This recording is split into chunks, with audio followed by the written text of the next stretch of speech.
एका वकिलाच्या लेखणीनं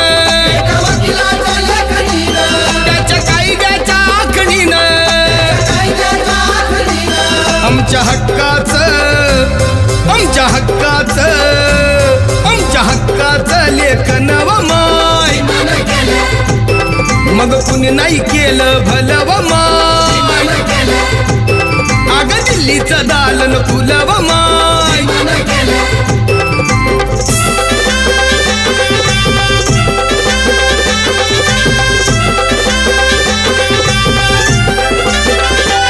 तुमच्या पोरानं शाळेत शिकावं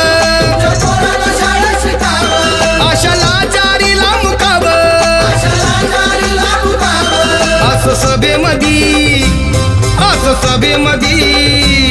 असं सभेमधी भाषण व माय